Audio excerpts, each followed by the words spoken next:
Our minds give us trouble, and one of the leading ways people nowadays deal with them is meditation, sessions where you quieten thoughts, empty the mind, and focus on just a few things outside of you, like the rustle of leaves or the flow of water. But at the School of Life, we want to put forward an alternative, or rather a complementary idea. We've devised a technique based not on Eastern thought, but on ideas that come down to us from the Western philosophical tradition. We call it a philosophical meditation. The basic premise is that a lot of the trouble in our minds comes from thoughts that haven't been untangled, examined, and properly confronted, and that because life moves so fast, we accumulate a lot of unthought thoughts on a daily basis. Insomnia, for example, is chiefly the revenge of thoughts we haven't had in the day.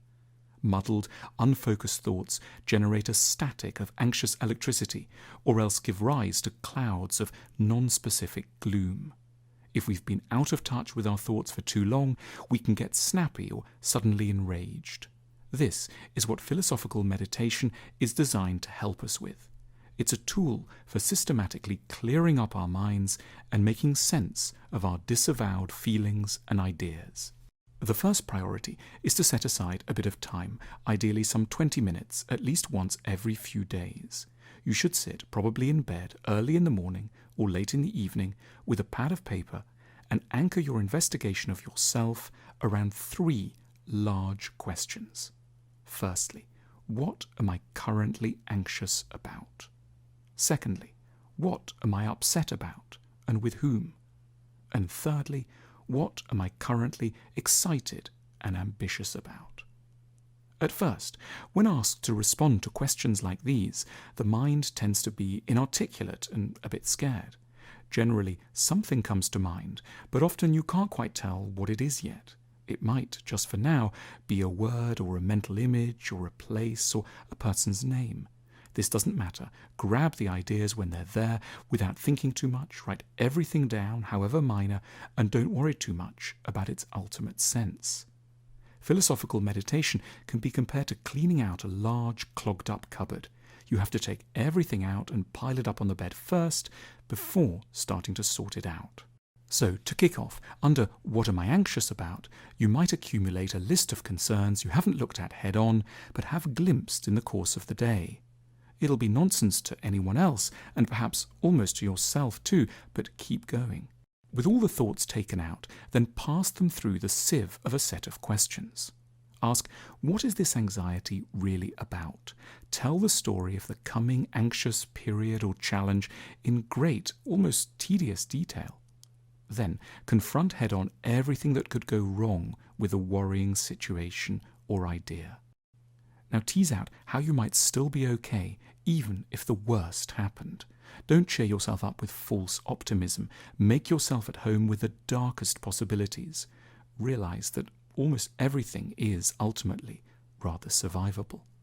Then it's time to move on to the second part of the philosophical meditation, the bit where you ask the second big question. Who am I upset with, and why? The theory here is that we often don't allow ourselves to analyze the hurts that we receive from other people because we're humiliatingly vulnerable and pretend we're not. Yet we pay for this false stoicism dearly, for undigested hurts generate bitterness, confusion, and misdirected aggression. We might go cold on our partners, with whom we're unknowingly furious. So, empty the cupboard of the mind of all its multiple hurts. Take all you've written and pass it through the following set of questions. Retell yourself all of the upsetting incidents you faced in great detail, as if you were telling them to an extremely kind, interested, and patient friend. Then ask, how might a nice person have ended up doing what this person did to you? If they weren't actively mean, what other explanations could there be for the hurt they've caused? Lastly, if this had happened to a friend, how would you advise them? Next, it's time to take out of the cupboard of the mind all the thoughts that relate to ambition and excitement. This means a range of positive emotions, tremors of interest, tentative enthusiasm, delights, and so on, that are hovering on the edges of consciousness. Ask, what recently made you feel excited, envious, or desiring? There's then another set of questions to sieve these feelings through. Describe your excitements as if to a sympathetic, interested friend. You need to change your life in certain ways, so what would it be to change your life in the light of this? This exciting thing holds a clue to what's missing in your life. What might be missing? If this thing could talk, what might it tell you? If this thing could try to change your life, what changes might it advise? If other parts of your life were more like this, what might they be like? Answering all these questions starts the vital work of decoding the scrambled thoughts that normally clog up our minds. The longer we've gone without doing one of these mental audits, the more there will be to go through. Philosophical meditation doesn't magically solve problems, but it hugely helps us by creating an occasion when we can identify our thoughts and get them in some kind of order. Fears, resentments, and hopes become easier to name. We get less scared of the contents of our own minds. We grow calmer, less bitter, and clearer about our direction in life. We start, at last, on the journey to knowing ourselves properly.